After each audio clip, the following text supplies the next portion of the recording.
같이 읽겠습니다. 오직 하나님께 옳게 여기심을 입어 복음을 위탁받았으니 우리가 이와 같이 말함은 사람을 기쁘게 하려 함이 아니요 오직 우리 마음을 감찰하시는 하나님을 기쁘시게 하려 함이라. 아멘.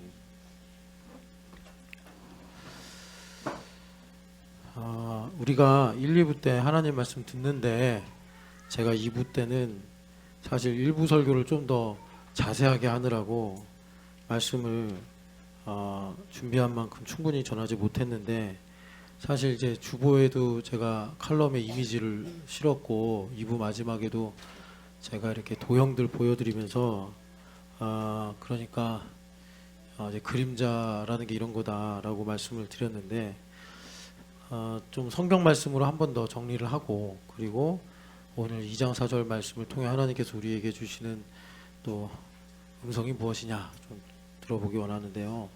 히브리서 말씀을 좀 보시면 히브리서에 아주 흥미로운 그런 본문이 있습니다. 2장 6절을 보시면 2장 5절을 보시면요, 8장 5절, 히브리서 8장 5절 같이 읽겠습니다. 그들이 섬기는 것은 하늘에 있는 것의 모형과 그림자라.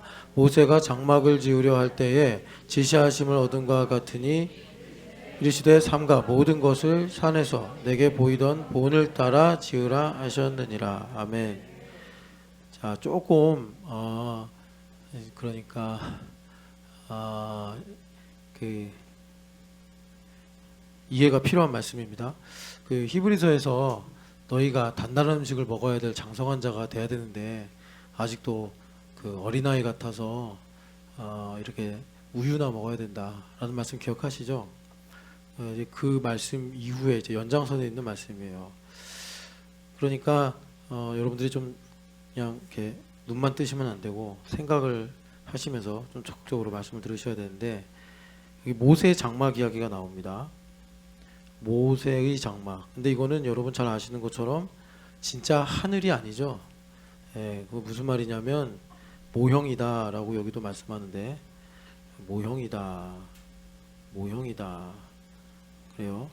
그래서 이 모세의 장막을 통해서 우리가 하나님 나라다라고 말하는 하나님의 통치를 거기 이제 뭐 성소, 지성소, 그리고 성막에 들어가는 여러 기물들을 가지고 주님께서 아이들에게 설교할 때 사용하는 시청각 교재처럼 보여주신 거예요. 그러면서 모형이요, 그리고 여기 이제 주목할 만한 단어가 그림자다 이렇게 말씀하십니다. 그림자다. 그래서 기억하시는지 모르겠는데 요렇게 그림자가, 자, 이래야 그림자가 위에 있는 거야, 아래에 있는 거야? 아래에 있는 게 그림자지. 그러니까 이게 안 되는구나. 그러니까 여러분, 이 아래에 있는 게 그림자예요. 시꺼먼 거. 여러분 다 따로 설명 안 드려도 되죠? 이게 우리가 눈으로 보는 거라 이 말입니다. 눈으로 보는 것. 그리고 위에 이제 실체가 있죠. 이제 이것이 이제 하나님의 뜻과 계획, 이렇게 우리가 볼 수 있어요. 그래서 모세의 장막이 그런 거다. 그래서 일면을 하나님께서 보여주신 것이다. 이렇게 말씀하시는 겁니다. 자, 그 다음에 9장을 보시면 이 또 그림자 얘기가 또 나옵니다. 그래서 이 9절부터 10절까지 같이 읽겠습니다. 이 장막은 현재까지의 비유니 이에 따라 드리는 예물과 제사는 섬기는 자를 그 양심상 온전하게 할 수 없나니 이런 것은 먹고 마시는 것과 여러 가지 씻는 것과 함께 육체의 예법일 뿐이며 개혁할 때까지 맡겨둔 것이라. 아멘. 그러니까 이제 개혁을 해야 된다라는 것은 우리가 이것을 가지고, 그러니까 실체를 봐야 된다. 실체를 봐야 된다라고 이제 말씀하시는 거예요. 그러면서 여러분 그 주보를 보시면 칼럼에 제가 좀 인용한 성경 구절이 있거든요. 그걸 보시면은 여기 이제 파란 글씨로 욥기에 있는 말씀을 한 구절 인용을 했는데, 같이 8, 9절 읽어보겠습니다. 여기 8장 9절. 우리는 어제부터 있었을 뿐이라 우리는 아는 것이 없으며 세상에 있는 날이 그림자와 같으니라. 아멘. 그러니까 우리 인생을 또 그림자다 이렇게 말씀하고 있어요. 인생을 그림자다. 그리고 2장 그 아래 또 골로새서 2장 16, 17절 보면은 여기는 이제 장막이 아니라 뭐 먹고 마시는 율법의 의식들 그리고 절기들 뭐 초하루 안식일 이런 것들까지 포함해서 다 율법과 의식이죠. 이런 것들은 그림자다 이렇게 또 말씀하십니다. 그러니까 우리가 눈으로 보는 걸 이제 인생이라고 해요. 뭐 부모 자식 관계부터 시작을 해가지고 내가 하루하루 살아가는 모든 것들. 그런데 이제 믿음의 눈이 열려서 이제 실체를 봐야 된다 이렇게 말씀을 하십니다. 실체를 봐야 된다. 실체를 봐야 된다. 그래야지 아까 그 도형 그림 생각하시면서 이제 이것이 현실이란 말이죠. 현실. 뭐 기분 나쁘기도 하고 기분 좋기도 하고 무엇이 정답일까 선택해야 되는 모든 순간 속에서 이게 그러니까 원뿔인지 원기둥인지 또 뭐 그냥 구인지 제대로 알고 우리가 복인지 저주인지 생명인지 사망인지 더 구체적으로 하나님의 뜻은 무엇인지 우리가 알고서 이 그림자 같은 지나가는 현실을 우리가 믿음으로 복되게 살아갈 수가 있다. 그래서 여기 보면 이제 장막이라고 하는 요 부분이요. 이스라엘 민족은 이제 태생이 유목민이라서 이 장막에 아주 익숙하죠. 그래서 모세 선생님도 자비량으로 선교를 해야 될 때 텐트 메이커로 사역을 일을 했다라고 말씀하시는데 아까 우리가 오전에 읽었던 고린도 후서로 가면요. 예수님을 위해 사는 인생 그러니까 나를 위해 살지 않고 예수님을 위해 사는 인생은 예수님을 위해 살려고 애쓰고 노력하는 게 아니에요. 내가 소속이 땅에서 하늘로 바뀌어서 그래서 거듭남이라고 우리가 계속 말을 하는 거예요. 예수님 믿고 사는 것을. 그래서 내가 예수님을 위해 사는 인생으로 바뀌는 거예요. 그래서 어둠에서 빛으로가 그 일에 있어서 가장 대표적인 말씀입니다.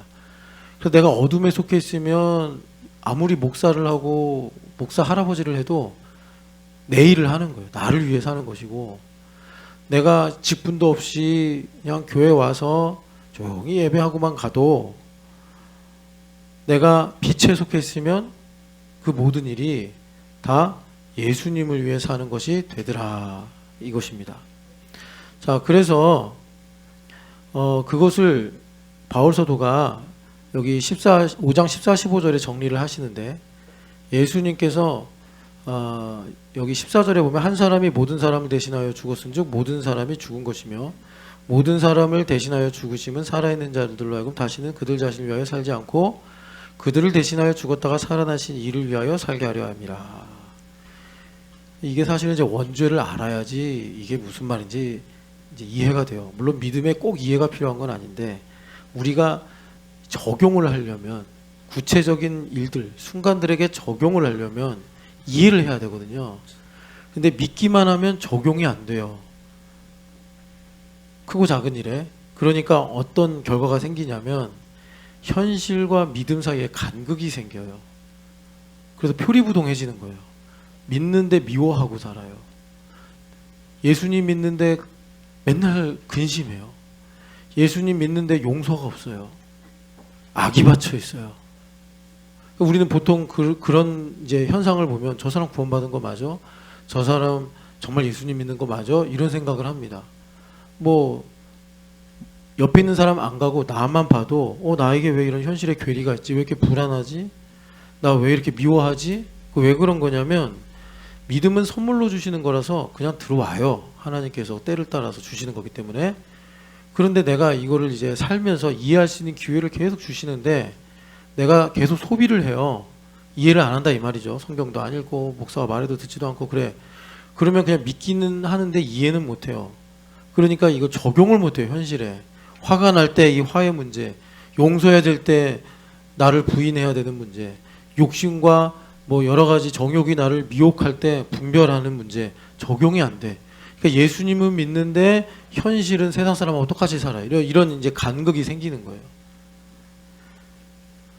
그래서 우리 교회가 현실주의를 말하는 거는 오늘에 집착하고 살자 이 말이 아니라 그림자 속에 살지 말고, 그러니까 그림자 가운데 살지만 그림자만 보지 말고 오늘 주보 1면에 영광의 주이신 예수님을 보면서 이 그림자가 나무의 그림자인지 사람의 그림자인지 어떤 집의 기둥의 그림자인지는 보고, 이게 집의 기둥이면 그에 맞게 내가 선택하고 사람이면 사람에 맞게 내가 행동하고 그러고 살자. 이제 이런 것이 현실주의다. 그래서 지금 이 13, 14, 15절은 여러분들이 원죄를 이해를 해야지. 그러니까 이제 우리 찬현이가 내년에 중1이 돼요. 지금까지는 주님을 위해 사는 삶을 살았다고 해도 돼요. 왜냐하면 열심히 교회에서 뭐 주캠도 하고 교회도 열심히 다니고 교회 하는 거 하나도 안 빠졌죠. 근데 얘가 이제 중1, 중2, 중3 나이가 들잖아요. 얘가 그래서 믿음이 자라면서 원죄라는 게 이런 거구나를 알아야지 이제 중2병이 걸려도 고3 시즌이 와도 대학 올라가서 세상에 즐겁고 재밌는 게 막 펼쳐져도 지금처럼 하나님의 은혜로 이제 예수님을 위해 사는 인생을 선택하며 살 수가 있다. 자, 근데 찬현이가 그렇게 못해. 그냥 자유의지를 가지고 선택을 못하면 어쩔 수 없어요. 하나님께서 딱 찬현이가 타락하지 않고 구원할 만큼만 뭐 힘을 주시고 지혜를 주시고 기회를 주시고, 그러면 우리가 이제 느끼는 건 뭐냐면 뭔가 나는 더 주님께 드리고 싶고 뭔가 더 하나님 나라의 일을 많이 하고 싶은데, 이게 영향력이라고 하죠. 그런데 왜 하나님은 나를 통해서 그런 일을 안 주실까? 이제 이런 의구심을 이제 가지고 사는 거예요. 자, 근데 이제 그 얘기는 여기서 마무리하고, 그럼 13, 14, 15절을 바울 사도가 이제 5장 1절부터 보면은 장막을 가지고 일단 비유로 말씀하신 다음에 정리를 하시는 거예요. 그러니까 예수님을 위해 사는 삶이란 뭐냐면 장막을 벗고 새 장막을 입는 거예요. 그래서 5장 1절 보면은 우리의 장막집이 무너지면, 이게 결국 우리가 이제 죽는 거죠. 그러니까 우리 서서히 죽어가는 거죠. 육신의 내용으로 보면 우리는 산다라고 말하지만 서서히 죽음에 가까워지는 거예요. 우리의 장막집이 무너지면 하나님께서 지으신 집, 손으로 지은 것이 아니요 영원한 집을 이제 우리가 입는 거죠. 그 영원한 집, 그걸 입는 거예요. 그래서 3절에 보면은 우리가 이렇게 입음은 벗은 자들로 발견되지 않으려 함이라, 이거예요. 그러니까 예수님을 위해 사는 거는 우리는 가만히 있어도 시간이 가면서 늙어가요. 힘이 빠지고 나중에 이제 죽습니다. 그런데 이 죽어가는 인생, 그거를 장막집이 무너지는 거예요. 장막집을 벗는 거죠. 그런데 벗은 자로 발견된다는 게 뭐예요? 죄 가운데 그대로 있는 거예요. 예수님도 모르고 나만 위해 살아가지고 내가 입을 게 없는 거예요. 그런데 내가 이렇게 장막집이 무너지는 인생을 사는데 매일매일 예수님으로 만족하고 예수님을 위해 사는 삶을 살면은 이게 동시에 무슨 일이 되는 거냐면 영원한 장막집으로 내가 이제 입는 거예요. 예수님으로 옷을 입는 거예요. 그래서 그것을 5절에 보면은 성령 하나님께서 보증하신다, 이렇게 말씀해요.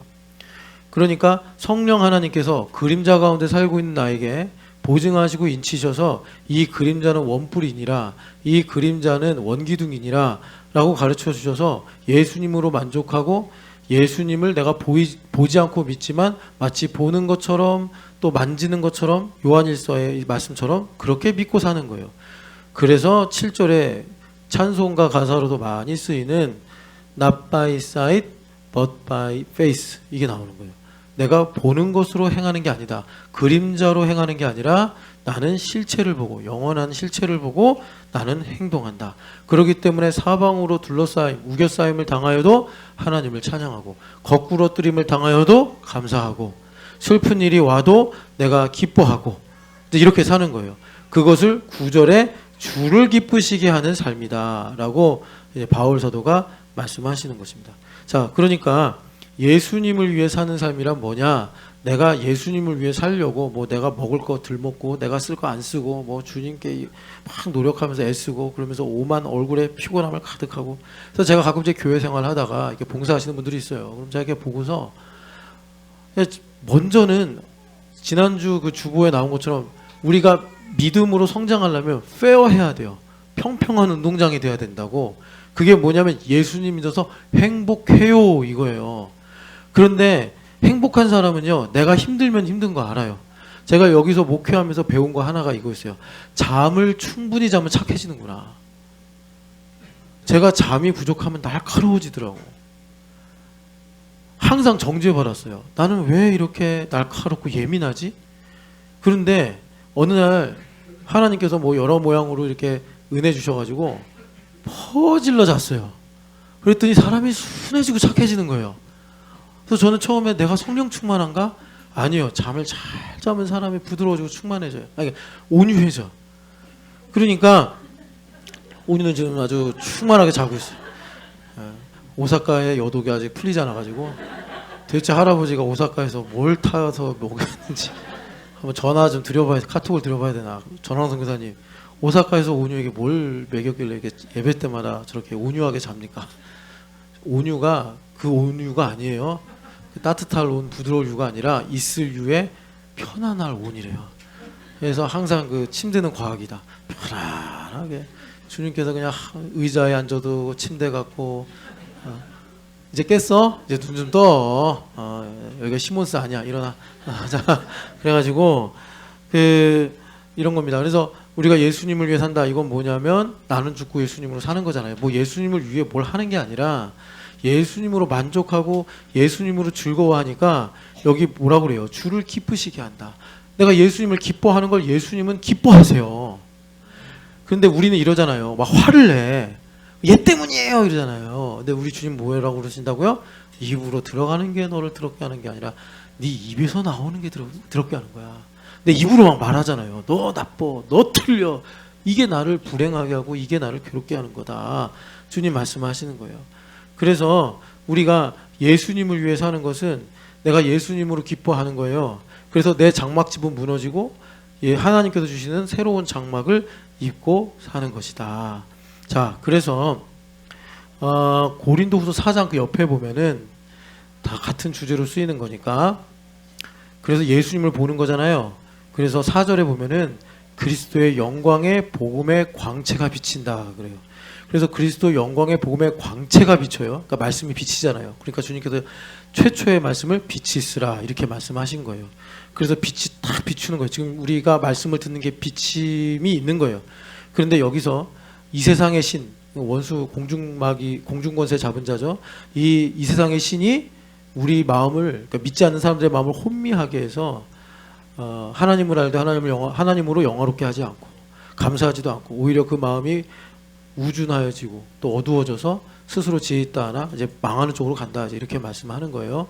자, 그래서 이 영광의 광채가 비칠 때 어떤 일이 생기느냐? 하나님의 형상이 회복된다 이거예요. 그래서 주님께서 지금도 무슨 일을 하시냐면 6절 우리가 아까 2부 때 들었던 대로 창세기 1장 3절의 말씀이 영원한 말씀이 되어서 오늘도 주님은 나의 삶에 창조하시면서 만물을 새롭게 하시면서 주님께서 하나님의 영광을 아는 빛을, 이 광채를, 말씀을 보내셔서 그 말씀에는 생명이 있으니 생명은 사람들의 빛이라. 빛을, 예수님을 우리에게 비추신다 이렇게 말씀하시는 겁니다.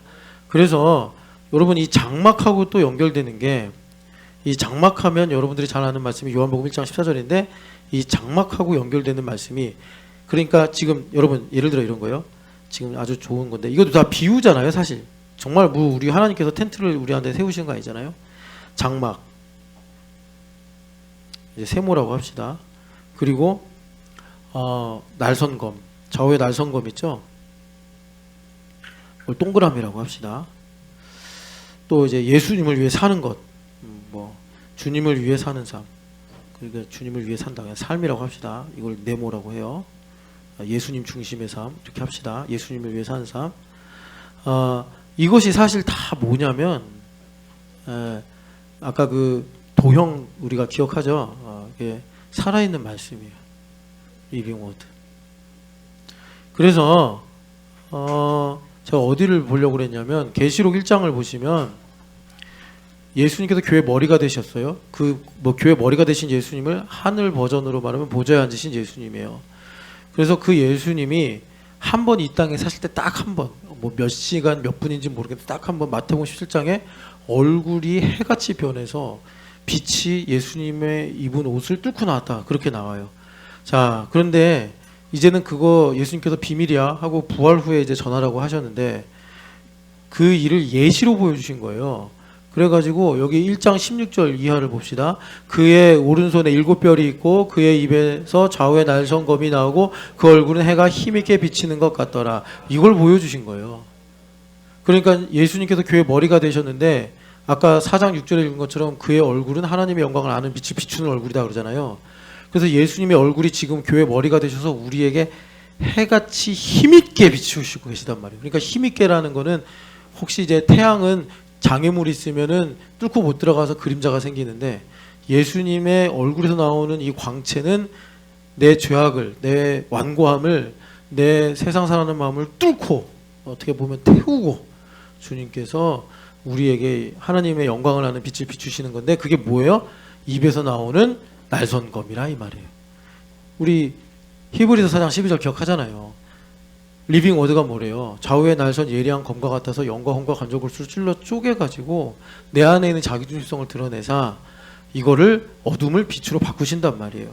그런데 보니까 입에서 좌우의 날선검이 나오시는데 이게 뭐냐 봤더니 7별이다. 7별이 뭐래요? 그 밑에 보면 7별 설명해 주시는데 이 7별은 바로 교회에게 메신저로 보낸 뭐 사자요, 천사라고 해도 되고 메신저라고 해도 되고 그리고 이 메신저들이 교회를 세상의 등불로 삼아서 말씀을 전하는 거죠. 이것입니다. 그래서 여러분 이제 계시록 21장을 같이 가서 보시면 다시 가서 보시면 여러분 정말 여러분들 삶에 만물이 새롭게 되길 원하시죠? 하나님의 통치가 임하길 원하시잖아요. 5절에. 그러려면 먼저 무슨 일이 있어야 되냐면 내가 새로워져야 된다 그랬잖아요. 내가 새로워지는 게 뭐냐면 3절에 보니까 하나님께서 그들과 함께 계시리니 뭐예요? 임마누엘이죠. 그 예수님의 이름이 임마누엘이라고 말씀하시는 거예요. 그 임마누엘이 어떻게 이루어져요? 요한 복음 1장 14절의 말씀처럼 하나님의 장막이 사람들과 함께 있음에. 그러니까 예수님께서 육신이 되어 이 땅에 오셔가지고 이 말씀을 1차적으로 친히 이루셨고 그전에는 성막으로 이루시다가 실체로 오셔서 예수님이 함께 계셨고 이제는 우리가 연결되어서 교회 안에 있게 하시면서 하나님의 장막이 우리들과 함께 있는 거예요. 그래서 지난번에 우리가 아가서 말씀 읽으면서 이게 참 중요한 말씀입니다라고 제가 소개해드렸는데 그들은 하나님의 백성이 되고 하나님은 친히 그들과 함께 계시니 이렇게 말씀하시잖아요. 아가서에서는 이 말씀을 예수님은 내게 속하였고 나도 그에게 속하였다 이렇게 말씀하고 있어요. 그래서 무슨 일이 일어나요? 4절이 중요한데 모든 눈물을 그 눈에서 닦아주시고 사망이 없고 애통하는 것이나 곡하는 것이나 아픈 것이 다시 있지 아니하니 이게 나를 새롭게 하는 거예요. 그래서 처음 것들이 다 지나갔습니다. 고린도 후서 5장 17절하고 똑같죠. 보라 이전 것은 지나갔으니 새 것이 되었도다. 어떻게 하면요? 내가 성공하면? 내가 무슨 득도하면? 아니에요. 그리스도 예수 안에 있으면. 근데 인 크라이스트하고 똑같은 게 인 철치예요. 여러분 제발 이걸 믿으셔야 돼요. 그러니까 제가 곤란한 건 알아요. 왜냐하면 인 철치라고 할 때 철치는 그냥 뭐라 그럴까 이상적인 모습이 아니에요. 예수님께서 나사렛 예수로 계실 때 이 땅에서 사람들이 보면 자기보다 못한 것 같고 부족한 것 같고 예수님은 틀리지 않게 설교하셨는데 사람들이 들으면서 뭐 꼬집잖아요. 나사렛에서 선한 게 나오겠느냐, 뭐 목수의 아들이 뭐가 좋겠느냐 이런 식으로 하잖아요. 오늘날 교회를 대할 때 사람들이 똑같다니까요. 뭐 목사가 이렇네, 성도가 이렇네, 교회가 이렇네, 뭐 예수님 믿는다 그러면서 이렇네 흠을 막 잡아요. 그래서 이 세상의 신이 복음의 광채가 비치지 못하도록 사람들을 믿지 않는 사람들을 혼미케 한다고요. 그래가지고 주님께서 아무리 교회에다 불러놓고 말씀을 하셔도 하나님의 영광을 아는 빛을 우리 마음에 비추셔도 이게 복음인 줄 모르고 그냥 자기 생각 도루묵이라고 하듯이 그냥 원점으로 돌아가는 거예요. 원점으로. 그래서 생명수 샘물을 그래서 주님께서 우리를 새롭게 하신다는 게 뭐라고요? 나를 부시고 새로 만드신다는 게 아니라 나를 고치시고 내 안에 죄들을 없애셔서 온전하게 하신다. 온전하게 하신다. 그래서 내가 새롭게 될 때 하나님께서 만물을 새롭게 하리라 하신 이 말씀을 우리 가운데 이제 이루어 주시더라라는 것입니다. 자, 다시 이제 우리가 읽었던 데살로니가전서 4장으로 가볼게요. 2장 보면은 이제 주목하려고 하는 말씀이 뭐냐면 사람의 마음, 그러니까 우리의 마음을 감찰하신 하나님이에요. 우리의 마음을 감찰하신 하나님인데, 자, 이 부분 중요해요. 왜 바울 사도가 이런 말씀하시냐면 여러분들 사도행전 17장 가보실래요? 사도행전 17장 가면 같이 읽어야 돼요. 이 부분은. 왜냐하면 여러분 데살로니가 교회는 그렇게 뭐 성경에 많이 등장하는 교회가 아니기 때문에 빌립보나 고린도나 이런 교회처럼 에베소처럼. 자, 사도행전 17장 보시면 이제 바울 사도가 빌립보에서 복음을 전하다가 아주 그냥 두들겨 맞고, 근데 이제 밤새 찬양하고 기도해가지고 감옥문 열리고, 근데 빌립보에 이제 하나님의 교회가 세워지죠. 거룩한 교회가 세워지는 거예요. 그리고 암비볼리와 아볼로니아를 지나가면서 거기서 이제 뭔가 하나님께서 복음을 전하신 접촉점을 안 주셨나 봐요. 데살로니가라고, 이게 이제 마게도냐 지방에서 좀 제법 큰 도시입니다. 뭐 그 지역의 수도다라고도 이제 역사적으로 그렇게 일컬어지는 도시인데, 거기에 마침 또 이제 큰 도시니까 유대인들이 옹기종기 모여 앉아 있는 거예요. 그래서 회당이 있네요. 빌립보에서도 없었던 회당이 이제 데살로니가 도시에 있는 거예요. 그래서 바울이 관례대로, 예수님도 그 회당 가서 설교 많이 하셨잖아요. 그래가지고 새 안식일이니까 20하루를 계속 설교하신 게 아니라 7일에 한 번이니까 3번 성경을 가지고 강론을 하신 거예요. 바울 사도가 3번 설교한 거예요. 그래서 그 주 내용이 뭐냐면, 누가가 간략하게 요약을 해주는데, 뜻을 풀어 그리스도가 해를 받고 죽은 자 가운데서 3절에 보면 다시 살아날 것을 증언하고, 그러니까 성경을 푸는 거예요. 성경의 율법을 풀어서 이 말씀들이 가리키는 게 뭐냐면, 그리스도가 고난을 받은 다음에 예수님께서 십자가 얘기를 마태복음 16장에 하신 것처럼 죽은 자 가운데 살만을 다시 살아날 것을 이제 풀어주고, 그리고 바로 이 그리스도가 너희가 들은 적이 있든 들은 적이 없든 간에 예수님이다 라고 소개를 한 거예요. 그래서 이 말씀을 듣고 이제 회당에 왔다 갔다 하던 헬라인들이, 그러니까 적지 않은 무리가, 귀부인까지 이렇게 이제 예수님을 믿고 바울의 제자가 됐다 이 말이에요. 그런데 여기서 문제가 생긴 게 5절에 그 회당에 앉아있던 유대인들이 자기들은 안 믿는데 고넬료처럼 헬라인들이 믿으니까 시기질투가 일어나는 거예요. 그래가지고 이제 바울을 핍박하기 시작한 겁니다. 그래서 3번 쏠려고 쫓겨나요. 이 데살로니가 도시에서. 쫓겨났다기보다 이제 도피를 하는 거죠. 그래가지고 10절에 이제 베레아라는 도시로 갑니다. 그러니까 여러분 생각해 보세요. 한 교회가 세워지는데 3번 예배하고 어떻게 교회가 세워져요? 교회가 세워지려면 감독자도 세워야 되고. 그러니까 여러분들 보시면 고린도나 에베소 보면 바울 사도가 되게 오랫동안 사역을 하셨고, 빌립보도 뭐 얼마인지는 기간이 나오지 않지만 루디아 집에서 한참 예배하고, 그러다가 귀신 들린 여종을 고치고 감옥에 갇히고 뭐 이런 이제 스토리가 있잖아요. 근데 데살로니가에는 그런 일이 없었는데, 나중에 소문을 들어보니까 교회가 세워지고 그 교회가 핍박 가운데서도 든든히 세워지더라라는 이제 소식을 들은 거예요. 너무 기쁜 거예요. 자기 계획이나 자기 생각에는 너무 적게 사역을 해서 교회도 스스로 세우지도 못하고 그냥 도망 나왔단 말이에요. 여기서 잡히면 안 되니까. 그런데 그 말씀이 역사를 해가지고 거기에 든든한 교회가 세워진 거예요. 핍박임에도 불구하고. 그래서 여러분 데살로니가 전서 1장 3절을 보면은 너희 믿음의 역사와 사랑의 수고와 뭐 이런 소망의 인내를 내가 들었다. 이제 이렇게 말씀하시면서 참 기쁘다. 이렇게 말을 해요. 그러면 이 데살로니가 교회가 어떻게 이렇게 든든하게 세워졌느냐? 그 이유가 여기 2장 13절을 보면은, 너희가 같이 한번 2장 13절 읽어보겠습니다. 이러므로 우리가 하나님께 끊임없이 감사함은 너희가 우리에게 들은 바 하나님의 말씀을 받을 때 사람의 말로 받지 아니하고 하나님의 말씀으로 받음이니 진실로 그러하도다. 이 말씀이 또한 너희 믿는 자 가운데서 역사하느니라. 아멘. 그러니까 데살로니가 교회가 인풋이 상당히 적었는데 그럼에도 불구하고 든든한 교회로 세워진 것은 이유가 무엇이냐면, 그 3번 설교를 들으면서 데살로니가 교회의 몇몇의 귀부인과 또 많은 헬라인들이 하나님의 말씀으로 들었다 이거예요. 하나님의 말씀으로. 그래서 그 말씀이 바울이 떠난 뒤에도 역사를 한 거예요. 역사를 해가지고, 그래서 그 데살로니가 교회가 없어지지 않고 핍박 중에서도 사라지지 않고, 여러분들이 데살로니가 전서와 후서를 읽어보시면 알겠지만 종말론의 신앙을 가지고 승리하며 이제 견뎌내고 있는 거예요. 그래서 이제 전후서가 쓰여지는 건데, 이것만 있느냐가 아니고 3절에 바울 사도가 복음을 전할 때 사람을 기쁘게 하는 사람 중심의 복음이 아니라 하나님을 기쁘시게 하는, 갈라디아서에 나오는 말씀이죠. 하나님 중심의 복음을 전한 것이 있기 때문에. 그러니까 사람들의 마음과 씨가 딱 맞은 거예요. 씨앗도 하나님 중심의 말씀, 마음밭도 하나님 중심의 마음밭, 겸손과 온유. 이 두 개가 딱 만나니까 인풋이 상당히 적었는데도 핍박과 환란 속에서 하나님의 거룩한 교회로 든든히 세워져 간 거예요. 그래서 지금 이런 상황 속에서 우리가 뭘 보려고 그러냐면, 그러면 이제 우리가 우리 마음을 감찰하시는 하나님을 기쁘시게 하는 삶을 살아야 될 거 아니에요. 이 부분을 보려고 그러고, 이 부분이 왜 중요하냐면, 자, 마음을 감찰하신다. 중심을 보신다는 말입니다. 성경의 아주 중요한 주제죠. 하나님은 지금도 우리의 마음을 감찰하시는 하나님이세요. 하나님, 마음을 감찰하시는 하나님. 이 감찰하다라는 말씀을 여러분들이 성경 구절에서 좀 다양하게 보시면 좋은데, 로마서 12장을 한번 읽어보겠습니다. 로마서 12장은 로마서의 거의 결론부잖아요.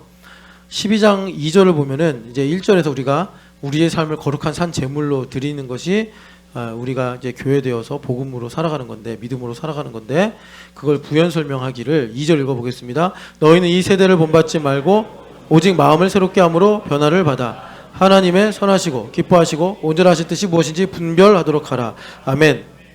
하나님 중심을 보신다고 그랬어요. 그래서 영어 성경 보면 감찰하신다를 주님께서 마음을 연단하신다 그래서 테스트라고 그래요. 여기도 이제 분별하다 이러죠. 분별. 로마서 12장 2절에도 분별하다 그러죠. 연단받은 마음이란 뜻이에요. 연단받은 마음. 마음이 연단을 받으면 어떻게 되느냐? 내 생각, 내 감정이 없어져요. 아, 나 흙이구나. 이렇게 된다고. 그리고서 하나님의 뜻만 남아요. 그래서 이 분별이 여러분 로마서 5장에 가면 한 번 더 나오는데 한글로는 다르게 적혀 있어서 찾아서 읽는 거예요. 자, 5장 3절 보면은 우리가 이제 은혜로 말미암아 하나님의 영광을 바라고 즐거워하잖아요. 그러면 어떤 일이 생기느냐? 자, 3절부터 5절까지 읽겠습니다. 다만 이뿐 아니라 우리가 환난 중에도 즐거워하나니 이는 환난은 인내를, 인내는 연단을, 연단은 소망을 이룬 줄을 알미로다. 소망이 우리를 부끄럽게 하지 아니함은 우리에게 주신 성령으로 말미암아 하나님의 사랑이 우리 마음에 부음받음이니. 아멘. 그래서 여기 보면 연단이라고 그러잖아요. 이 연단이 똑같은 말이에요. 분별. 그러니까 하나님께서 우리에게 살아있는 말씀을 주세요. 살아있는 말씀을 주시면 아까 말씀처럼 장막집이 돼서 나를 새 옷으로 입혀주기도 하고, 그리고 좌우의 날선 예리한 검이 돼서 내 영과 혼을 찔러 쪼개서 내가 하나님 중심이 아닌 나 중심에 있는 것들을 드러내시기도 하는데, 여기 보면은 이 3절부터 5절의 말씀이 뭐 때문에 나왔냐면 그 앞에 4장 18절부터 25절 아브라함 이야기 때문에 나온 거예요. 그러니까 하나님께서 아브라함에게 아들을 주리라 라고 말씀하신 다음에 아브라함의 몸이 죽은 것 같고 사라의 몸이 죽은 것 같을 때까지 주님께서 약속의 말씀 안 이루어 주셨대요. 그러면 하나님께서 딜레이를 시킨 게 아니라 뭘 하신 거냐면 아브라함 마음속에 자기의 힘으로 살려고 하는 자기중심성이 거의 무균실에 들어간 것처럼 제로가 될 정도가 될 때까지 주님께서 연단하신 거예요. 그래가지고 아브라함 속에 뭐가 생긴 거예요? 소망이 생긴 건데, 이 소망은 어떤 소망이죠? 4장 18절에 보면은 바랄 수 없는 중에 바라는 소망. 그러니까 hope against hope이에요. 그래서 그 소망만 딱 남겨놓으신 거예요. 그럴 때 하나님의 사랑이 우리 마음에 부음받아서 하나님께서 이삭을 바쳐라 할 때 왜요? 싫어요? 아니요? 그러지 않고 믿음으로 하나님을 경외함으로 순종하게 되더라. 이 일을 하시는 것이 여기 아까 전에 우리가 읽었던 데살로니가 전서 2장 4절에 마음을 감찰하신다 그래요. 자, 이 마음을 감찰하신다. 이 말을 우리가 그동안 들었던 그러니까 쉽다기보다 우리가 익숙한 말씀으로 바꾸면 교회가 되게 하셔서 빛을 비추셔요. 얼굴에서 해같이 빛나는 빛을 비추세요. 우리가 교회됨으로 말씀을 듣는 거예요. 그러면 어떤 일이 생긴다고요? 어둠을 드러내신다고요. 어둠을 드러내시는 걸로 끝나는 게 아니라 거기에 대해서 내가 믿음으로 반응하면 어둠을 드러내시고 이것을 빛으로 바꾸세요. 이거 여러분 잘 아시죠? 로마서가 아니라 에베소서 5장을 가볼게요. 5장 가면은 드러나는 것마다 뭐라고 그래요? 빛이라 말씀하신다고요. 그런데 내 안에 내 힘으로 살려고 그러면 이거를 허락을 안 해요. 귀에서 필터가 있어가지고 걸러내거나 교회 생리를 다 파악해서 엄목사가 이런 질문하면 이렇게 대답하고 저런 얘기하면 저렇게 내가 처신을 해야겠구나. 이런 기술들이 다 있어가지고 참 곤란해진단 말이에요. 13절 같이 읽겠습니다. 5장 13절. 그러나 책망을 받는 모든 것은 빛으로 말미암아 드러나나니 드러나는 것마다 빛이니라. 아멘. 그래서 14절에 아주 중요한 말씀이 나오는데 여기 보면 잠자는 자여 깨어 죽은 자들 가운데서 일어나라 하셨다. 이것이 뭐예요? 그리스도께서 빛을 비추시는 것이다. 이거예요. 여러분들 인생이 잘 되려면 죽은 것들이 깨어나야 된단 말이에요. 죽은 것들이 깨어나야 된다고. 그 일을 주님께서 어떻게 하신다고요? 빛을 비추신다고. 자, 빛을 비추시는데 교회됨으로 하신단 말이에요. 근데 여러분들 이제 우리 교회 수년 다녀가지고 다 알잖아요. 제가 뭐라고 말하면 뭐라고 말할지 다 예측 가능하잖아요. 그래서 제가 진짜 곤란한 게 여러분들이 저한테 이렇게 반응하시는 거 보면은 원하지 않는구나. 이걸 저도 알아요. 원하지 않는데 제가 계속 밀고 들어가면 무례한 게 돼요. 주님 하셔야지 저도 하는 거지. 저는요, 말하자면 외과 병원의 레지던트예요. 예수님이 성령 하나님이 전공이라고 해야 되나? 하여튼 그런 분이에요. 그래서 저는 보조예요. 메스, 뭐 바늘, 실, 이렇게 하는 거죠. 저도 드라마로 보니까 그렇게 하더라고, 수술을. 그러니까 예수님 가시면 내가 가는 거지. 예수님 가지도 않았는데 혼자서 막 수술방 차려놓고 이러면 안 된다고. 그럼 사람 잡는단 말이에요. 그러니까 저도 여러분들이 말하는 걸 뭔 뜻인지 알려고 되게 진짜 기도하고 애써요. 아, 원하지 않는구나. 옛날에는 목사님, 만약에 이제 봄이시다 가게를 열었어요. 목사님, 우리 가게 잘 되게 해주세요. 막 기도해. 예. 근데 이제 수년 지났어. 그런 말 안 해. 터치하지 말라는 거예요. 여러분, 제가 몰인정하게 말하는 게 아니라 하여튼 간에 여러분들이 이런 것도 좀 감안하시고 교회 생활 잘 하시라고. 그래서 제가 되게 고단하게 여기는 게 뭐냐면 본인도 원하지 않아. 나도 그래서 무례하게 하고 싶지 않아. 그런데 주님께서 정말 불처럼 빛처럼 검처럼 강력하게 역사하실 때가 있어요. 그러면 제가 상당히 이거는 주님께서 야, 오늘은 험지를 가자 하고 팔 걷고 나서시는데 본인이 원하지 않잖아요. 욕을 바가지로 해요, 저한테. 근데 말로는 안 하죠. 얼굴과 눈으로 하죠. 이렇게 욕을. 험한 얘기 별걸 다 들어요. 근데 제가 그런 걸 들을 때 저도 이제 믿음이 있으니까 패스 하거든요. 주님께 패스 해가지고 웬만하면 시험에 들지 않고 웬만하면 제가 또 나름대로 하나님께서 또 연단하신 게 있어. 맷집이 좀 있어요. 맷집이 좀 있는데 그래도 남더라고. 그래서 제가 이렇게 이제 스마트워치를 차고 다니잖아요. 여기에 신체 나이를 측정해요. 아무래도 혈압이나 뭐 여러 가지 생체 리듬을 가지고 이렇게 이제 매달마다 측정을 해주는 것 같아. 제가요, 나이가 53살까지 간 적이 있어요. 제가 그 그래프를 쭉 봤는데 그 전까지는 제 신체 나이가 41였어요. 운동하고 하여튼 뭐 그래서 유지가 됐나 봐요. 저 이제 49이잖아요. 41 젊은 거죠. 그런데 그 일이 있고 나서 그 일 때 제가 53살까지 확 늙어 버렸어요. 갑자기. 그리고서 이제 지금 회복이 된 게 겨우 49이에요. 아무리 애써도 다시 41로 돌아가질 않아요. 신체 나이가. 나도 데미지를 입는구나. 그러니까 여러분, 제가 뭘 말씀드리는 거냐면 나 좀 잘해줘라 이 얘기가 아니라 교회를 왜 다니는지는 알고 다니시라.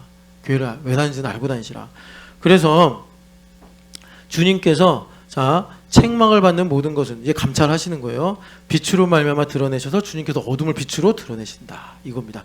그래서 어둠이 빛으로 바뀌어야지 여러분 만물이 새롭게 되어서 여러분들 모르겠어요. 정말 중심으로 하나님 정말 하나님 잘 섬기고 싶습니다. 그러니까 영향력을 주세요. 이러는 건지 아니면은 내가 잘 되고 싶고 내가 성공하고 싶으니까 주님의 영향력을 주세요. 이렇게 기도하는 건지는 모르겠으나 그러나 주님께서 그런 일들을 어떻게 이루시냐면 어둠을 빛으로 드러내신다. 자, 그럼 감찰하는 게 뭔지 좀 자세하게 보려고 그러는데 시편 17편을 보세요. 시편이 이래서 참 좋은 말씀인데 이런 개념들을 시편은 자신의 신앙 고백을 통해서 아주 우리에게 디테일하게 말씀해 주시는데 17편을 보시면 이 17편의 전체 주제가 뭐냐면 일단은 팩트를 말하자면 다윗 왕이 억울하게 고소를 당한 거예요. 그래서 성전에 가서 온갖 예수님처럼 원수들의 조롱과 음모 가운데서 혐의를 이제 막 추궁당하는 거죠. 그런데 하나님께서 보호해 주셔가지고 그 모든 혐의를 벗어나요. 이제 그런 내용을 두고서 다윗 왕이 그랬을 법하잖아요. 왜냐하면 다윗 왕 막 사울이 죽이려고 그럴 때 시편에 보면 친구들도 배신하고 자기랑 잘 알던 사람들도 막 배신해서 다윗을 공격하고 비난하고 그래서 다윗이 참 그런 것 때문에 어려운 상황을 많이 지나갔는데 이제 그런 상황이지 않을까라고 생각하고 보시면 되겠어요. 그런데 이걸 이제 우리한테 적용을 해야 되잖아요. 이 적용할 때는 우리한테 어떤 것이 되냐면 시편 17편이 여러분 로마서 8장 1절을 기억하시면 됩니다. 여러분 우리가 사는 인생에 정죄가 있어요 없어요? 있어요. 정죄가 있는데 어디 안에 가면 없어요? 그리스도 예수 안에 가면 없어요. 그리스도 안에 들어가면 정죄가 없어요. 우리 흑암에 살고 있기 때문에 바울 사도가 그러시잖아요. 마음으로는 하나님의 법을 육신으로는 죄의 법을 따른도다. 이게 우리 실존이에요. 그래서 우리가 그리스도 안에 있어야지 정죄를 안 받는단 말이에요. 그러니까 자 봐봐요. 누가 나를 해코지하고 어려운 일이 생겨서 걱정하고 근심해요. 그러면 정죄를 받고 있는 거거든요. 그런데 정죄를 받는 이유는 그런 일이 생겨서가 아니라 내 마음속에서 무슨 일이 일어난 거예요? 그리스도와 가까이 있어야 돼. 예수님하고 안전거리에 있어야지 내가 그리스도 예수 안에서 결코 정죄함이 없으리라는 삶을 사는데, 생명의 법으로 지배를 받으면 사는데, 이걸 도피성으로 하나님께서 가르쳐 주신 거예요. 그런데 우리가 나도 모르게 멀어졌어. 내 자아가 강해지고 내 생각이 강해지고 막 그렇게 됐어요. 그러면 주님께서 이제 우리가 마음으로는 하나님의 법을 섬기고 또 육신으로는 죄의 법을 섬기는 이런 실존 가운데 있는데, 이제 어둠을 통해서 나에게 신호를 보내시는 거예요. 너 근심하고 있지? 그건 뭐냐면 돈이 문제, 사람이 문제가 아니야. 너가 하나님으로도 그만큼 멀어졌다는 거야. 그래서 존귀한 사람들은 이런 사소한 작은 일로도 내가 하나님과 거리가 어느 정도인가, 예수님과 안전거리를 유지하고 있는가를 알 수가 있다, 이것입니다. 제가 계속 설교하느라고 집중하다 보니까 지금 이 말을 계속 이제 제가 지나치고 있는데, 오늘 2부 때 조수진이란 자매가 오셨어요. 근데 제가 오늘 정말 말씀에 너무 이제 집중을 해가지고 소개도 못하고 넘어갔는데 아마 이제 2부 하고 가셨어요. 근데 식사하시고 가셨나? 아, 감사하네. 우리 교회는 밥을 먹는 게 보증받고 있는 거라서 감사하네요. 근데 우리 자매님이 기도 제목에 이제 가족과 함께 예배하기 원합니다. 얼마나 간절해요. 아들이 7개월 됐는데 가족과 함께 예배하기 원합니다. 가족은 이제 남편분이신데 아들도 세례를 받기 원한다고 이렇게 기도 제목 쓰셨어요. 너무 간절한. 저는 정말 이런 분들이 너무, 제가요 상암동에서 부목 살다 있었어요. 제가 가끔 얘기하잖아요. 그 의사랑 결혼해가지고 10년 동안 혼자 신앙생활하다가 와가지고 남들은 부러워해요. 아파트에 살고 남편이 의사예요. 잘 살아요. 그런데 저 앞에서 피눈물을 흘렸다니까요. 그분 미대 나와가지고 아주 고상하고 남들이 보면 부족할 게 없어 보이는 사람이에요. 못 살겠대요. 믿지 않는 남자랑 결혼해서. 근데 남편이 나중에는 정말 주변에 많은 분들의 기도로 선배의 전도를 받았어요. 그러니까 이제 어떤 선배가 개원을 했는데 우리 병원에서 일을 하자. 근데 선배가 완전히 예수님에 미친 사람이에요. 의사인데 똑같이. 그래가지고 오면 예배시키고 계속 이제 전도하고 이러니까 뭐 병원을 나올 수는 없고, 그래가지고 나중에 예수님 믿게 됐어요. 너무 감사한 일인데, 저는 정말 그분하고 그 아픔을 많이 듣고 기도했기 때문에 제 인생에 큰 교훈이 됐어요. 그러니까 이분 마음 보고 얘기한 적은 없는데, 조수빈 자매를 얼마나 마음이 아플까. 그러니까 마음이 아프다는 게 뭐 남편분이 나쁘다 이 얘기가 아니라 얼마나 간절할까 이 얘기예요. 가족 구원을 위해서. 그래서 여러분 조수진 자매 그 이렇게 기도 제목이 있으니까 꼭 기억하시고, 그 서유란 이승민 자매의 그 저기 뭐 친구라고 해야 되나, 동료의 친구라고 해야죠. 친구인데 여러분 많이 기도해 주세요. 자, 이제 넘어가고, 그래서 마음을 감찰하신다, 이거를 우리가 3절을 같이 읽어보겠습니다. 주께서 내 마음을 시험하시고 밤에 내게 오시어서 나를 감찰하셨으나 흠을 찾지 못하셨사오니 내가 결심하고 입으로 범죄하지 아니하리라. 아멘. 여기서 의라는 것은, 여기 1절부터 의가 나오는데, 이거 의는 내가 죄안 지은 의가 아니라 예수님과 하나 돼서 복음으로 말미암아 하나님의 의를 입었다는 거예요. 그러니까 여러분, 이 아까 전에 다윗의 상황을 좀 제가 설명해 드렸잖아요. 원수들이 다윗을 그 다니엘처럼 조사를 해가지고 다윗에게서 어떤 이제 빌미를 잡은 거예요. 그래가지고 다윗이 뭐 사울을 죽이려고 한다, 뭐 왕을 반역했다 이래가지고. 근데 여기서 구체적인 거는 뭐냐면 그런 반역죄가 아니라, 여러분들 이제 이거는 제가 설명 생략하고, 다윗이 우상 숭배를 한다라는 죄목으로 이제 고소를 당한 거예요. 그래서 예수님처럼 억울하게 지금 심판을 받고 있는데, 하나님의 의를 이제 입고서 내가 의롭습니다 라고 지금 3절에 그렇게 외치고 있는 거예요. 그런데 이 과정을 이제 우리한테 적용하면, 아까 전에 말씀드린 대로 내가 예수님 안에 있으면 정죄함이 없는데, 내가 예수님과 멀어지면 마귀는요 우리를 우는 사자같이 삼키려고 그러잖아요. 그러니까 우리를 정죄한다고. 억울하잖아. 나 구원받았는데 내가 예수님으로부터 멀어진 거예요. 그래가지고 그 일로 인해서 내가 지금 정죄를 받고 있네. 이걸 가지고 하나님께 호소하면서, 하나님, 나는 의가 없으나 나를 위해 죽으신, 아까 전에 우리가 중보자 그리스도 예수 찬양했잖아요. 자비와 공의로 나의 중보자가 되신 예수 그리스도, 예수 그리스도의 이름을 외치면서 하나님 나는 억울합니다 이렇게 기도할 수 있는 거예요. 그게 3절의 기도예요. 이제 그런 상황을 통해서 주님께서 우리의 마음을 감찰하셔서 우리를, 그러니까 이제 하나님의 생명으로 살게 하시는데, 이거를 이제 다시 여러분 정리하면 이런 것입니다. 내가 이제 교회 안에 있어요. 근데 하나님은 늘 나를 더 가까이 하기를 원하신다고. 그러니까 내가 정지를 해 있으면 자동으로 하나님과 멀어지는 거죠. 여러분들이 어제까지 오늘 주일이 몇 번째 주일이에요? 34번째, 34번째 주일이에요? 자, 33번째 주일, 34번째 주일. 그러면 이제 34번째 주일만큼 주님과 가까워져야 되는데, 내가 너무 세상 일이 바쁘고, 세상에 또 어려운 일이 생겨가지고, 아까 2부 때 말씀드린 것처럼 얼이 빠졌어. 그래서 회사 생각, 돈 생각, 사람 생각밖에 없어, 머릿속에. 그러면 33번째 예배했던 내가 34번째 예배하면 그만큼 멀어져 버리는 거예요. 더 가까이 주님을 해야 되고, 더 주님을 갈망해야 된다고. 그 존 파이퍼 목사님 책 지금 계속 소개하면서 추천한 책, 거기 보면 뭐라고 그래? 믿음이 있는 사람은 자기가 믿음 없다는 것을 인정한다. 그런 말을 한다고. 그러니까 내가 살아있으니까 아픈 것처럼 내가 예수님을 믿기 때문에 내가 예수님과 멀어진 걸 깨닫는단 말이에요. 그런 것들을 주님께서 빛으로 비추셔서 어둠을 드러내신단 말이에요. 어둠을 드러내는 게 지금 10편, 17편에서 원수가 다윗을 고소하고 정죄하는 상황이란 말이에요. 그럴 때 우리가 예수님으로 말미암아 하나님의 의를 입고서, 이게 인간적인 이성으로 보면은 비합리적이나 뻔뻔하다 이렇게 볼 수 있으나 하나님의 말씀으로 보면 이게 진리란 말이에요.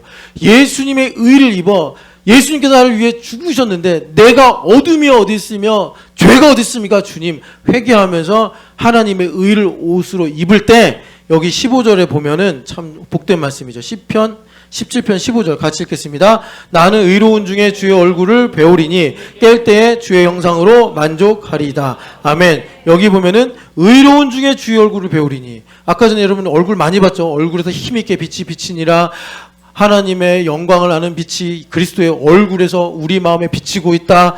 그래서 우리가 뭐라는 거예요? 주님께서 어둠을 드러내시는 거예요. 내가 근심이 있어요. 못 살겠어요. 그 주님께서 빛을 비추셔서 어둠을 드러내신 거예요. 그럴 때 주님께서 그 어둠을 빛으로 바꾸신다고. 찬양으로 바꾸시고 감사로 바꾸신단 말이에요. 하나님의 뜻과 계획을 깨닫는 걸로 바꿔버리신단 말이에요. 그게 하나님의 영광을 아는 빛을 비추는 주의 얼굴을 내가 뵙는 거예요. 뵐 때 여러분 여기 봐봐요. 3절에 보면은 주께서 내 마음을 시험하시는데 언제 시험하세요? 밤에 시험하신다 그래요. 밤에. 욥기에도 보면은 하나님을 뭐라고 소개하냐면 밤에 노래를 가르쳐 주시는 분이다 이렇게 말씀하세요. 그러니까 그 말은 무슨 말이냐면 우리 인생에 밤이 와요. 낙심하는 밤이 오는데 그 밤에 하나님께서 별들을 보여주시듯이 그 밤을 통해서 하나님께서 우리에게 하나님의 그 뜻을, 계획을, 하나님의 예정하심을 깨달을 수 있는 지혜를 주시더라라는 것입니다. 그래서 어떻게 된다는 거예요? 아침이 온다는 거예요. 아침이. 그런데 여기서 중요한 게 깰 때에 주의 형상으로 만족하리이다. 그러니까 우리가 흙이라는 걸 인정해야지. 주님께서 그 찬양이 계속 내가 부르려고 그러는데 생각이 안 나. 진흙과 같은 나를 빚으사 주님의 형상 만드소서. 내가 흙이라는 걸 인정해야 돼요. 주님 만들고 싶은 대로 만드세요. 그릇으로 만들어도 좋아요. 컵으로 만들어도 좋아요. 주님 뭐 다른 걸로 만들어도 좋으니까 주님 뜻대로 만드소서. 그래야지 우리가 하나님께서 예정하신 바 주의 형상으로 만들어지는데, 내가 힘을 딱 주고 내가 돌멩이로 있으면 만들어져요? 안 만들어져요? 안 만들어지는 거예요. 그래서 우리가 모든 제사는 하나님 하신 일을 기념하기 때문에 불로 태워버리는데, 유일한 제사가 있어요. 피 없는 제사. 뭐죠? 소제. 곡식을 다 빻아서 고운 가루로 만드는 거예요. 우리가 어떤 사람은 여러 가지 다양한 곡식인데 그걸 다 빻아서 흙으로 하나님께 나를 드리는 것이 그게 소제예요. 그래서 주의 형상으로 만족하리이다 이렇게 말씀하거든요. 언제요? 아침에 깰 때. 자, 10편이 아니라 이사야서 26장 19절 같이 읽어보겠습니다. 이사야서 26장 19절. 이사야서 26장 19절 말씀 같이 읽겠습니다. 주의 죽은 자들은 살아나고 그들의 시체들은 일어나리이다. 티끌에 누운 자들아 너희는 깨어 노래하라. 주의 이슬은 빛난 이슬이니 땅이 죽은 자들을 내놓으리라. 아멘. 근데 사람 이제 여러분들이 나중에 설교 듣고 피드백을 주실 때 보면 제가 설교를 진짜 조심해서 해야겠구나. 왜냐하면 방금 말씀드렸잖아요. 작년에 이런 일이 있어서 내 신체 나이가 53살까지 늘어났다. 그럼 여러분들 중에 작년에 내가 그랬나? 이러고 어떤 사람들은 작년에 맞아 신영기 집사 그랬어. 그리고 또 더 짓궂은 사람은 목사님 누구예요? 그래서 혹시 전범이 아니에요? 이러는데 저도 머리가 있어요. 작년에 있던 일을 그렇게 얘기하면은 여러분들이 막 찾아내려고 또 그럴 거 아니에요. 문차영 집사 누나 누구예요? 이러잖아요. 그래서 저도 거짓 정보를 흘립니다. 그러니까 작년에를 여러분 따지면서 생각하면 또 마귀의 시험에 빠질 수 있으니까 작년은 아니구나. 그러면 2년 전부터 거슬러 올라가시면 거기에 누군가가 이겠죠. 자, 그러니까 여기 다시 보시면은, 자, 여러분 이거 19절 말씀 되게 중요한데, 제가 이걸 왜 계속 중요하다고 그러냐면, 우리나라에 크게 청년부흥이 일어난 적이 있어요. 근데 제가 교회사를 연구했는데, 이런 부흥이 흔하지 않았어요. 근데 그 부흥의 분수령이 뭐냐면, 에스겔서 31장 보면은 마른 뼈 환상 나오잖아요. 그 마른 뼈들이 생기가 들어가는데, 그 생기가 뭐였냐? 거긴 루아흐예요. 전능자의 숨결이 아니에요. 생기, 그러니까 진짜 성령 하나님이 들어가시는데, 그 성령 하나님께서 들어가시는데 그게 뭐라고 그러냐면 하나님의 말씀을 받아서 에스겔이 대언하는 거예요. 그러니까 말하자면 우리 신촌연합교회가 신촌의 등불이 돼서 교회됨의 복음을 대언하는 거예요. 대언하면은 그 사망의 골짜기에 있던 마른 뼈들이 일어나기 시작한다고. 그래서 하나님의 군대가 된다. 이것을 청년 부흥의 분수령으로 삼으셔서 하나님께서 엄청난 일을 하셨어요. 자, 그래서 똑같은 말씀이에요. 여기 19절 우리가 읽었나요? 19절을 보면은 시체들이 티끌에 누운 자들이 깨어난다. 이 깨어난다가 중요해요. 일어난다 이거예요. 일어난다. 아까 전에 여러분 우리가 그 에베소서 5장 13절 읽었죠. 빛으로 드러나는 것마다 다 빛이니라. 어둠을 드러내신다는 거예요. 이걸 주님께서 뭐라고 그러셨냐면 그 다음에 그리스도께서 잠자는 자들에게 말씀하셔서 어떻게 한다고요? 무덤에서 깨어나라 이러신다고. 그래서 그 잠자는 자들이 일어난단 말이에요. 이 말씀이에요. 하나만 더 읽어보면 다니엘서 12장 말씀 보면 다니엘서 12장 2절 말씀. 다니엘서 12장 2절 말씀입니다. 같이 12장 2절도 똑같이 부활에 관한 말씀이에요. 읽어보겠습니다. 땅의 티끌 가운데 자는 자 중에서 많은 사람이 깨어나 영생을 받는 자도 있겠고 수치를 당하여서 영원히 부끄러움을 당하는 자도 있을 것이며. 아멘. 예수님 그러시잖아요. 이젠 깰 때가 되었도다. 주님의 음성을 들을 때 깰 때가 됐다고 말씀하셨잖아요. 그러니까 여러분들 인생에 현실에 문제가 있어요. 하나님 중심으로 보면 그것도 다 죽어서 잠자는 거예요. 만물들도. 그런데 우리가 이제 마른 뼈가 살아나듯이 죽은 자들이 무덤에서 나오듯이 하나님의 음성을 듣고 깨어나면 그렇게 하나님께서 죽어버린 만물도 살리신다라는 것입니다. 그래서 우리 개인도 마찬가지예요.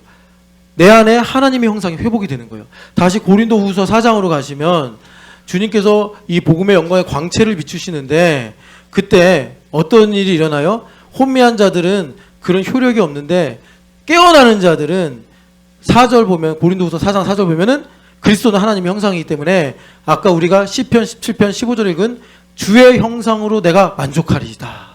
이 일이 우리 가운데 개인적으로도 회복이 되고 만물 가운데서도 주님께서 만물을 새롭게 하시는 일들이 일어나는데 이 일이 뭐냐면 내 안에 있는 어둠을 예수님께서 빛으로 비추셔서 드러내시고 그것을 내가 자유의지를 가지고 나아갈 때 주님께서 빛으로 바꾸셔서 내 삶 가운데 부활의 능력을 베풀어 주시더라라는 것입니다.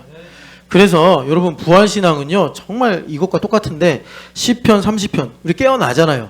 그래서 우리가 언제 깹니까? 새벽에 깨잖아요. 자 시편 30편 5절 봐봐요. 이건 정말 진리고 우리 민족만 한국교회만 새벽 예배를 하는데 이건 정말 성경의 진리예요. 그러니까 우연히 이렇게 된 게 아니에요.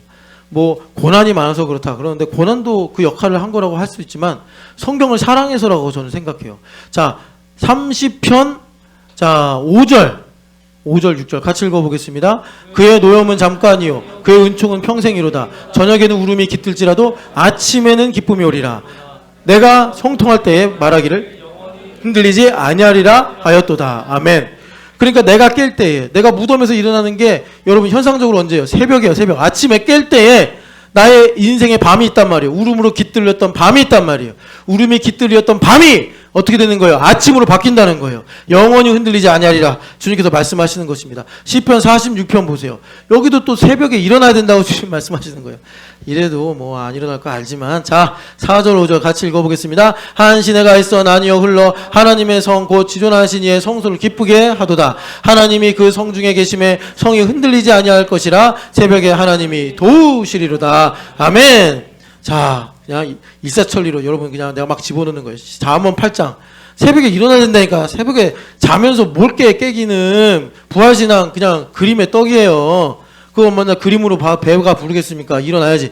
8장 잠언 8장 17절 같이 읽어보겠습니다. 나를 사랑하는 자들이 나의 사랑을 입으며 나를 간절히 찾는 자가 나를 만날 것이니라. 아멘. 여러분, 주님께서 뭘 보고 간절하게 찾는다고 인정하시느냐? 안부라잔 잘 들으라고. 새벽에 일어나야 된다고. 여기 혹시 안부라잔의 성경에 이 각주가 있는지 모르겠는데 우리 한글 성경에 각주가 있어요. 나중에 저기 형들한테 보여달라고 그래봐. 간절히 찾는 자가 뭐냐? 새벽에 찾는 자라고. 안부라잔 새벽에 일어나야 돼. 고개만 끄덕끄덕거리고. 안 박사님. 자, 그래서 안 박사님 하면은 제가 이제 이제 안부라잔 혼낼 때 안 박사라고 그러는 거고, 안부라잔 집사님 하면 제가 이제 축복할 때 안부라잔 집사님. 자, 그래서 여러분 새벽에 일어나야지 우리 영혼이 깨어나고 만물이 깨어나서 여러분 우리가 살아나는데, 자, 그러니까 다시 이제 정리하면 우리 마음을 감찰하시는 건 뭐라고요? 주님께서 내 마음에 빛을 비추셔서 어둠을 드러내시는 거예요. 어둠을 드러내면 원수마귀들이 우는 사자같이 하이에나같이 모여가지고 막 날 정죄한다고. 10편 17편의 말씀과 똑같아요. 그럴 때 내가 그리스도로 옷을 입어요. 그러면 주님께서 이 어둠을 빛으로 바꾸셔요. 그래서 나에게 아침이 오게 하시고 부활의 소망으로 살아가게 하시더라. 이걸로 주님께서 만물을 새롭게 하리라 하신 이 말씀이 우리 가운데 이루어지더라 라는 것입니다. 자, 우리 같이 일어나서 찬양하겠습니다.